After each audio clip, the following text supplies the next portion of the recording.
Yeah, well, I would say China's system is firmly socialist, but it's not entirely planned. And China's system is known as, it officially, the name is a socialist market economy. And the argument that the Communist Party of China makes is that, markets have been around for thousands of years. Even under feudalism, there were still markets. They argue that markets are not necessarily a capitalist form of interchange, but what's most important is that, one, the commanding heights of the economy remain publicly owned, and two, there are capitalists in China, but they have no political power. They're not a consolidated class that can exercise political power. The Communist Party remains firmly in power, and any capitalists who go against the good of the working class and the majority and the nation face serious consequences. And there are many cases of not only billionaires losing their wealth and being fined billions of dollars and being imprisoned, but in some cases even facing capital punishment. And billionaires, I mean, can you imagine that in the U.S.? Anyway, I'm not arguing in defense of the capital punishment. What I'm saying is that in the U.S., billionaires are a protected class. They can commit crimes.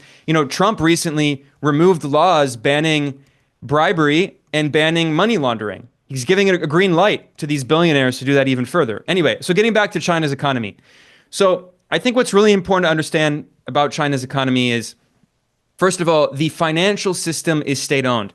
Imagine if JP Morgan Chase, Bank of America, Goldman Sachs, Citibank, imagine if they were all nationalized by the U.S. government and they were controlled by the U.S. government, and then the U.S. used those banks in order to give loans to small businesses, and also to, semiconductors, right? The U.S. wants to build a bunch of semiconductors, so the state-owned banks provide very cheap loans at low interest rates, below market rates, to the semiconductor industry or to solar panels. Let's say the U.S. wants to get off oil and wants to create a bunch of solar panels.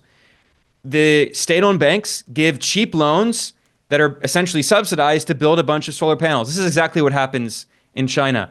So when we talk about understanding a key part of what capitalism, there's a lot of discussion about what capitalism is. I would say capitalism is fundamentally political. It's a system in which the capitalist class controls the state. They have state power.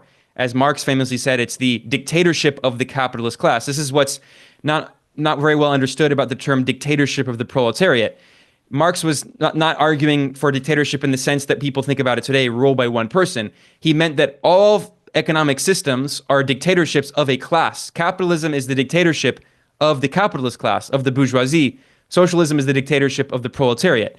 So anyway, getting back to this issue of what capitalism is, another element of capitalism sometimes people talk about is wage relations and also the extraction of surplus value. But if you think about it in the case of China, there is extraction of surplus value, but what form is that surplus value held in? It's held in the Chinese currency, which is the renminbi, which is not a freely convertible currency. Chinese companies, they have these bank accounts, they make all this money in yuan. They can't simply convert all of those into dollars and stash that in offshore bank accounts and buy US stocks, which is what capitalists around the world do.